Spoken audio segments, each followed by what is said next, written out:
Hello and welcome. This is Not So Live. This is episode 30 and this is Double R. And joining me today I have a special guest, Adventures of Chris.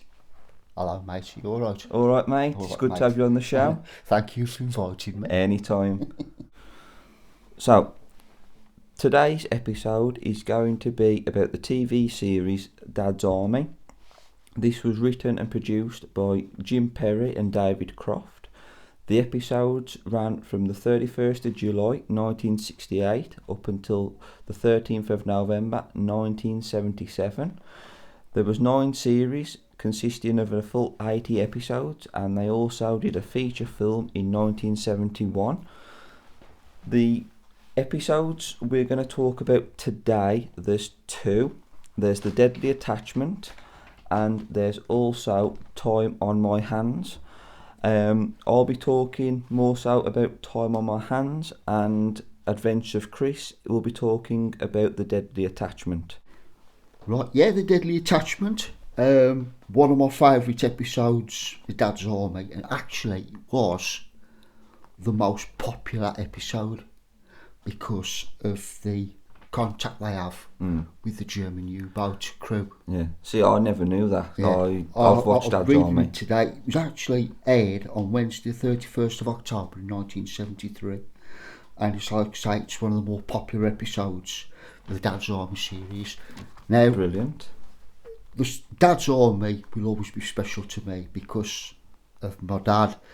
He's a contact in the Navy, and he was also in the Armed Guard.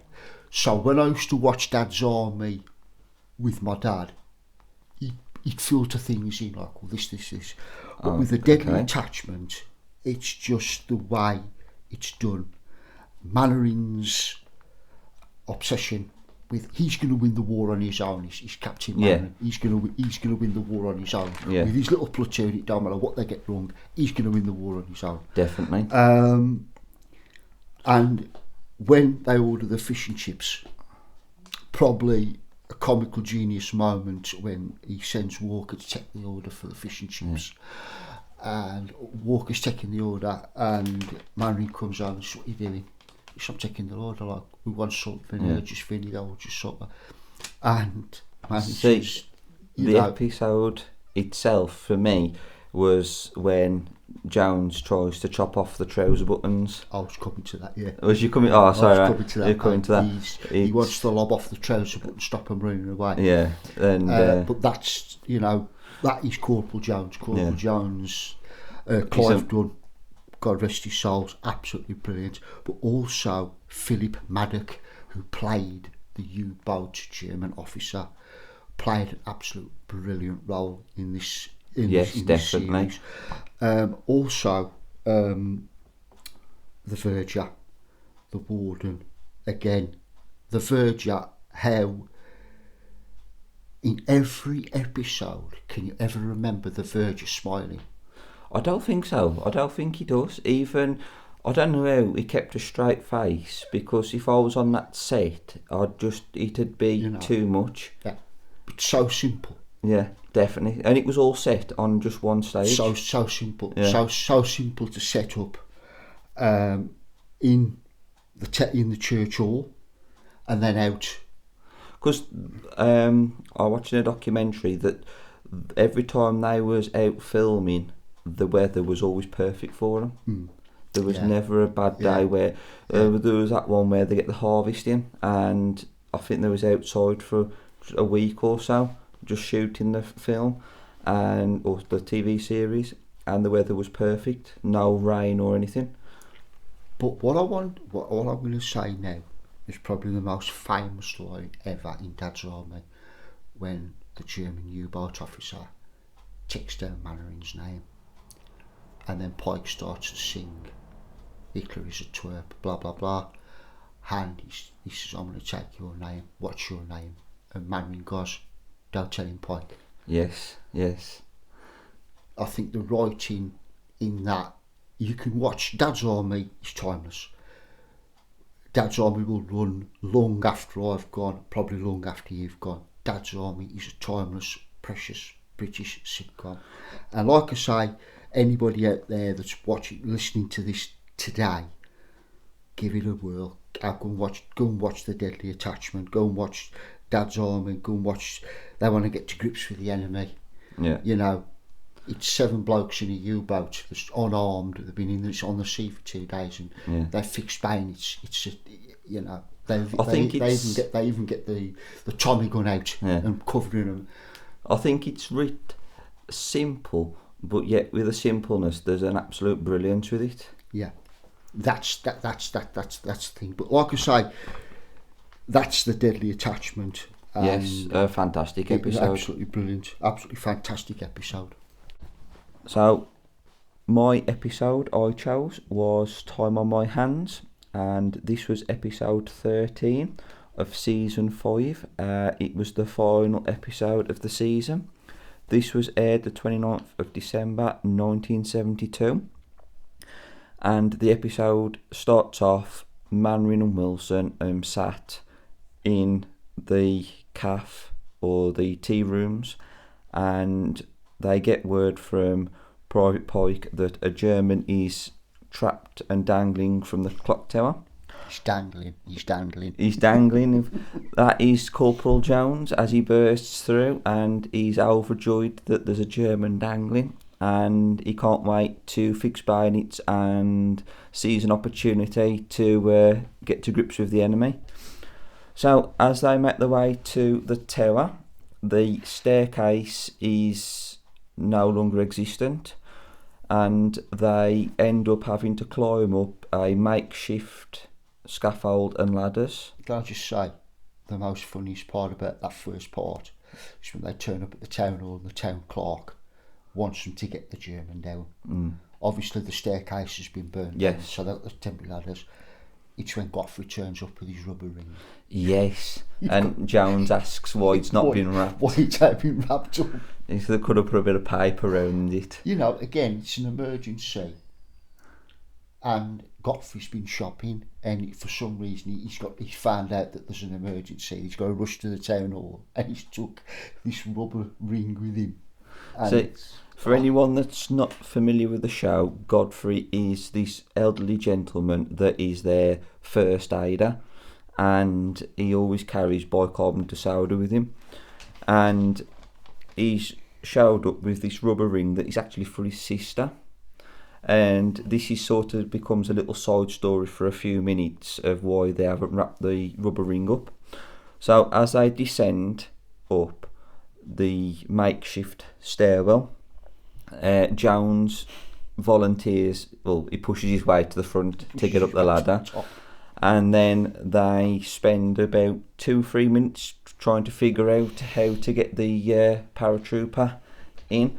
They try taking the hand off the clock, they try singing, and then Jones, with all his brilliance, decides to cut the rope off the pole that is holding up the ladders and scaffolding. Yeah.